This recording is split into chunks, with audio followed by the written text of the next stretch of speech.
I think probably a similar challenge to what New Zealand posed. Obviously, as you saw on Sunday, um, they're very big people. But then again, we got a few big blokes on our team, so they've already come out and said that they're going to fight fire with fire. And I guess we returned serve by saying, I guess bring it on. It's a final.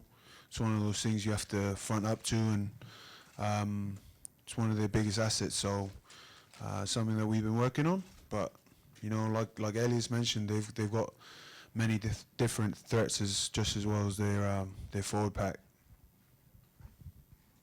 Billy, it's obviously sad to lose Willie, but you know Ben really well. What do you expect him to add to the group? Not much chat. But he's very fit, like Eddie's mentioned. He's quite calm. He's quite calm. Like I said, he doesn't talk too much, but he just gets on with his job, and I guess that's what we want from our nines. Just get through their work, as well as everyone else. Question for Elliot. You talked about Willie Lowe. There's also Fab de Klerk for Salo playing some premiership. Is there an advantage for South Africa or for you? I think when you get into these games, obviously you're not going to be thinking about that. It's kind of doing the process of what it is. So it's good to play against people like that, and obviously good for us to speak to the likes of Curry and people that have played with Faf before. So yeah, it gives us a little insight, and it probably gives them an insight to us as well. Yes. Do you think that South Africa is a different team with Cheskin Colby inside?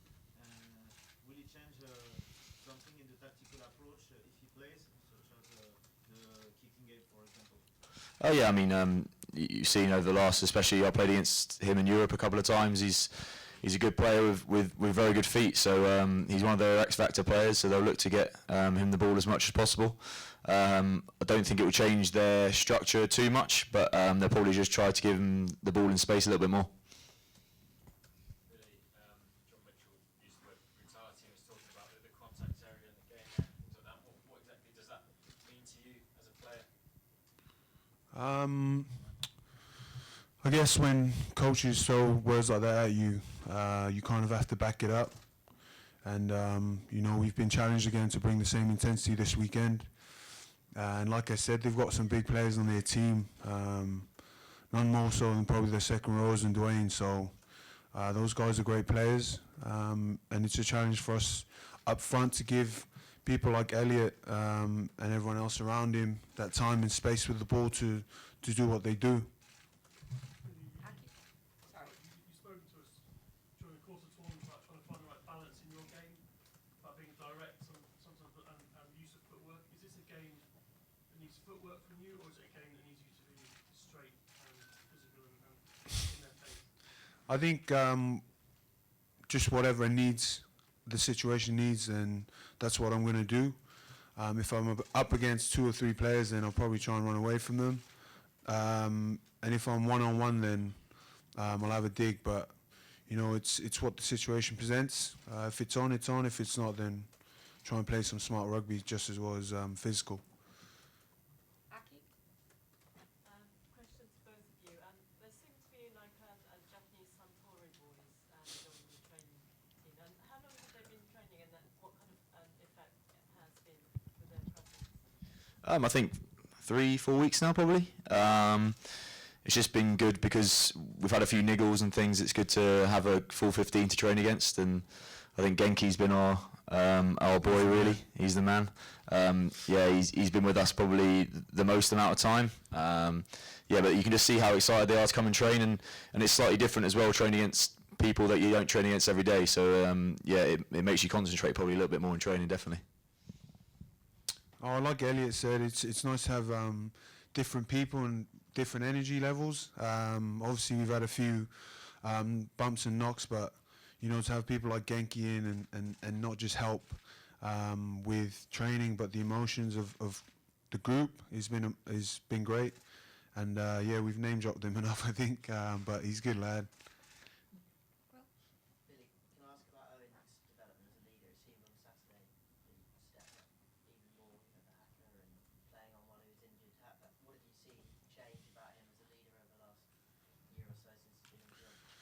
I think with Faz, the biggest thing is just from what I've seen, from what I've my experiences with him was, I guess, the calmness he's brought into his game. You know, you can probably hear him on the mic, the ref mic, shouting all the time. But when there's a break in play, we get a different guy, and he's very calming influence on everyone around him. But also, you know, we trust him to go to the refs, and we leave him with that. But also in terms of leaders around him, they've been great just as well as Faz has, and they've helped him loads. People like Elliot, I guess my brother and Mara and all those boys, adding their own influence, I guess, to the leadership group. And it's a group thing. Everyone else just goes about their job and, you know, trying to be brutal and flying to whatever needs to be flown into. Billy, can you just describe what the impact, the effect of a big shot has on the rest of the teams? I know 2016, the Haskell tackle on Pocock seemed to set a tone. Now you've got Underhill and Curry and Marrow driving All Blacks backwards. What does that do to the psychology of the rest of the team? Yeah, it's something you probably can't measure, but I think the best way to explain it, it's quite contagious. I guess, like you said, it shows everyone that it can be done. So everyone else just tries to follow in the slipstreams of, like you said, Unders, Curry, Marrow, and it's very easy when you see it. You know, a lot of people talk about it. Like we said, it's easy to say and sit here and say we want to be brutal, but you have to back those words up, and those guys are probably the best at leading that area. And as you said, the Springboks are big men. Is it possible to do that to them in the way that you did it to Kieran Reid and Jordan Barrett? We're going to try. I guess that's all we can do. Billy, are you expecting the South Africans to be more physically imposing than the All Blacks? Is that your question?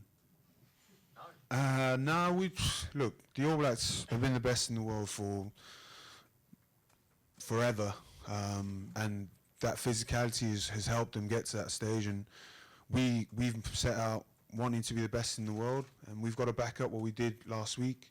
It can't just be a fluke, and I think the challenge has been laid out by South Africa, and as you saw them taking Japan apart and Wales, the challenge is going to be up front, and so we're going to have to be there, both mentally and physically. Do you see yourself having an individual battle against Dwayne Vermaelen? I've played against him a few times, and he's got up the last few times. So personally, I'm going to try my best to win that little battle, so to speak. And hopefully that'll help the team. Dan? Billy, you might have seen this week the rush for tickets for the final. How important is it for you that loyal England fans get to watch this game and aren't ripped off by other people with tickets trying to get thousands of pounds for them? Look, I think those things are out of our control. You say there the tickets, the issue. I've got a massive family, so I'm dealing with it firsthand. But you know, our focus is on the final and how we can best challenge South Africa and try and win the game. How many of your family come in and how many haven't got tickets? Family is quite a broad statement. I'm not sure. Like I said 2 weeks ago, my brother deals with it. I feel sorry for him sometimes, but like I said, he's the admin point. So if you want tickets, just ask my brother. At the back? Question for both of you. Our top coach is Eddie. How is he with you, with his players? Yeah, I mean, he's been amazing over the last 3-4 years. He's been coaching us. I think you always get honesty from Eddie. You know exactly where you stand, and he's played and he's coached against so many teams. He knows exactly, come Monday morning, how we're going to beat the team on the weekend, and we all buy into that. And it's worked so far in the tournament, and hopefully we can do it again this Saturday. Right, we're going to have last 4 questions. We've got 1 in the corner, 2, 3 at the back, 4 there. Billy, 4. Yeah.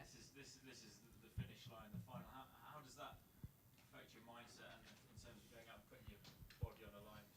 Because you know, this is the last stage, so what happens after matters so much, and just the size of the opportunity in front of you guys as well.